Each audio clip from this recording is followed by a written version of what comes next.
గోపికలు అరిచేటట్లు వెన్న తిని రాక్షసి పూతన పాలను తాగి 2 మద్ది చెట్లను విరిచిన స్వామి, ఈ గొప్ప భూమిని కొలిచిన స్వామి, వటపత్రముపై పడుకున్న ఆ భగవానుడు ధనుష్బాణ రామయ్యగా కొలువై ఉన్న దేవాలయము.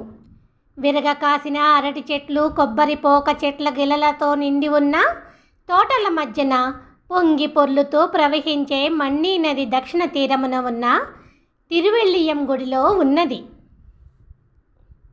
ఆలమందను మేపి అలల కడలికి అడ్డుకట్టి రాక్షసుల తలలను నేలకు దొర్లించిన కారుమేఘము వంటి దివ్య స్వరూపుడైన శ్రీకృష్ణుడు ధనుష్బాణ రామయ్యగా కోరి వచ్చి కొలువైన దేవాలయము.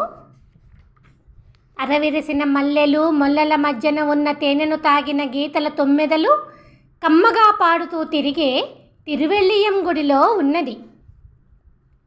సరస్సులో ఉన్న కాళీయుడి పడగలు విరుగునట్లు మెరుపు వేగముతో నాట్యమాడి బాధపెట్టిన శ్రీకృష్ణుడు ధనుష్బాణ రామయ్యగా కొలువై ఉన్న దేవాలయము. పడగల సర్పము వంటి సన్నని నడుము కలిగిన అందమైన రమణులు చేసే నాట్యపు సవ్వడి అలవోకగా సాగి ఆకాశమున నిలిచి వినిపించే తిరువెల్లియం గుడిలో ఉన్నది. గరుత్మంతుడిని వాహనముగా చేసుకుని క్షీరాబ్దిన పవళించిన సర్వేశ్వరుడు ఒకానొకప్పుడు పశువులను కాచి కోపముతో కంసుడిపైకి దూకిన స్వామి, కాళమేఘము వంటి రూపము కలిగిన శ్రీకృష్ణుడు ధనుష్బాణ రామయ్యగా కొలువై ఉన్న దేవాలయము. రేవు రేవులందు మణిమాణిక్యములు చెల్లా చెదురు అవునట్లు ఒడ్డును తాకే అలలు నిండిన మన్నీ నది దక్షిణపు ఒడ్డున వెలిగే సూర్యుడిని తాకే మేడలు ఉన్న తిరువెల్లియం గుడిలో ఉన్నది. ఒకసారి భూమిని మింగి ఉమ్మి మరొకసారి మహాభారత యుద్ధమున రథమును నడిపి విజృంభించిన శత్రు సైన్య రథములను తరిమికొట్టిన ఎర్రని కన్నుల మోహనాకారుడు శ్రీకృష్ణుడు ధనుష్బాణ రామయ్యగా వచ్చి కొలువై ఉన్న దేవాలయము. పైర్లు నిండిన పచ్చని పొలములలోని చేపలు తల్లడిల్లి ఇది మాకు అనుకూలమైన స్థలము కాదు అని తలచి అందమైన సరస్సులలోకి వెళ్ళి చేరే తిరువెల్లియం గుడిలో ఉన్నది. గాలికి దూది చెల్లా చెదురైనట్లు సముద్రము మధ్యలో ఉన్న రాక్షస సేన చెల్లా చెదురై బాధపడుతూ యమధర్మరాజు వద్దకు వెళ్ళేటట్లు బాణములను ప్రయోగించిన స్వామి, అందమైన విల్లు కలిగిన శ్రీరామచంద్రుడు ధనుష్బాణ రామయ్యగా కొలువై ఉన్న దేవాలయము. పంట పొలముల మధ్యన తడిసిన చిత్తడి నేలలో రాలిన అరటి పండ్లను తినాలి అనే ఆతృతతో బురదలో ఉన్న చేప పిల్లలు పైపైకి లేచి పడే తిరువెల్లియం గుడిలో ఉన్నది.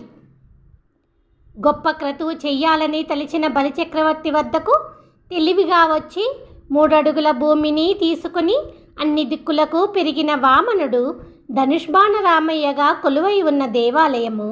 పరమ పావనమూర్తి అయిన ఆ స్వామి అనుగ్రహమునకై పరితపించే భక్తులు పవిత్రమైన మనస్సుతో హరిహరి అని అంటూ పిలవగానే అందమైన పూల తోటలు ఎందున్న కోకిలలు బదులిచ్చే తిరువెల్లియం గుడిలో ఉన్నది.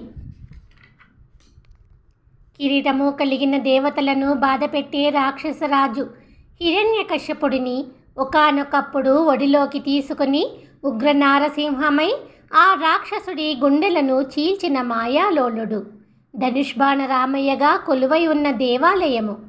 మేడల మూలల యందు ఉన్న స్తంభాలపై పొదగబడిన మణుల కాంతుల వెలుగులలో పగలో రాత్రో తేడా తెలుసుకోలేని తిరువెల్లియం గుడిలో ఉన్నది.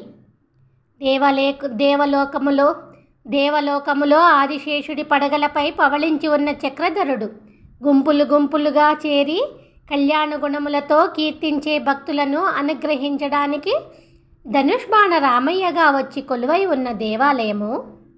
తెల్లవారుతుండగా వికసించిన కమలముల మధ్యన అందమైన హంసలు వయ్యారముగా నడిచే చెరువులతోనూ చెరుకుగడలతోనూ సస్యశ్యామలమై ఉన్న తిరువెల్లియం గుడిలో ఉన్నది.